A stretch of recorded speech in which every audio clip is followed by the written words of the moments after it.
His Royal Highness the Crown Prince and Prime Minister Prince Salman bin Hamad Al Khalifa chaired the weekly cabinet meeting at Ghlibia Palace.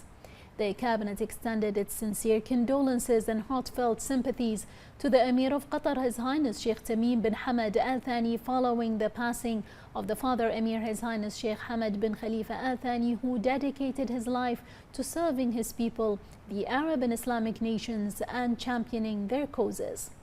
The cabinet condemned the continued Iranian hostile aggression targeting the kingdom's territory as well as the wider GCC states and Jordan. It emphasized that the continued hostile Iranian aggression, which targeted civilians, residents, and infrastructure, constitutes a flagrant violation of the kingdom's sovereignty, international law, and the UN Security Council Resolution 2817 of 2026, as well as a breach of the commitments made by Iran under the Islamabad Memorandum of Understanding. The cabinet stressed that the recurrence of these attacks will not deter the kingdom's resolve or the steadfastness of its people. The cabinet went on to reaffirm Bahrain's right under international law to defend its sovereignty and security. It affirmed Bahrain's full solidarity with its allies targeted by Iranian attacks and safeguarding their security and the safety of their citizens and residents. The cabinet also underscored the importance of the international community's role in curbing such attacks, given that they constitute a flagrant violation of international law. The cabinet stressed the need to safeguard the international rule of law while protecting global navigation and ensuring the safe passage of vessels through the Strait of Hormuz in a manner that ensures the uninterrupted flow of global trade and preserves the security and stability of vital maritime corridors.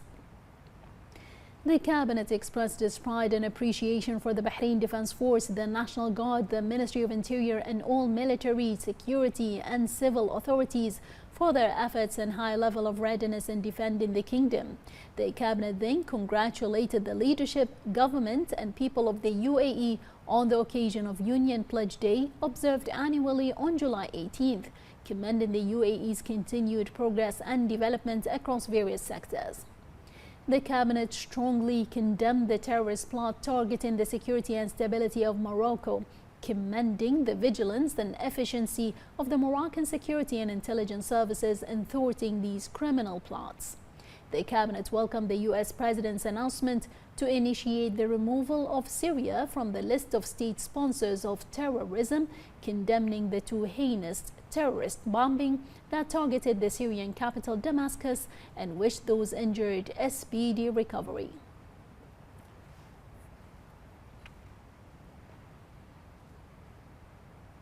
The cabinet then reviewed several memorandums submitted by ministerial committees approving the following: the introduction of several new commercial activities, financial appropriations for projects funded by the Joint Municipal Resources Fund, a draft decree designating the competent authority pursuant to the decree law approving the Unified System Law on International Land Transport between the GCC member states, several draft agreements and regulations relating to legal and judicial cooperation among the GCC member states, reports submitted by the Education and Training Quality Authority, the results of the national examinations for grade 9 and 12 for 2025 to 2026 academic year, the government's responses to several draft laws and proposals submitted by the Council of Representatives. The cabinet also reviewed the labor market indicators for the second quarter of 2026 in line with the commitments made with the legislative authority during discussions on the state budget for the fiscal years 2025 to 2026 and as part of the implementation of the National Labor Market Plan 2023 to 2026. The indicators pointed to steady progress toward the annual employment and training targets. By Q2, employment of Bahrainis had reached 43% of the 25,000 target, integration of new Bahraini entrants had reached 33% of the 10,000 target, and training had reached 40.5% of the 15,000 target. The cabinet also reviewed reports on the outcomes of participation in the ministerial meeting of the GCC Ministers of Agriculture on integration in strategic sectors,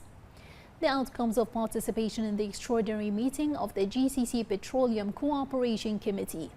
The outcomes of participation in the Global Dialogue on AI Governance, the AI for Good Summit, and the World Summit on the Information Society Forum.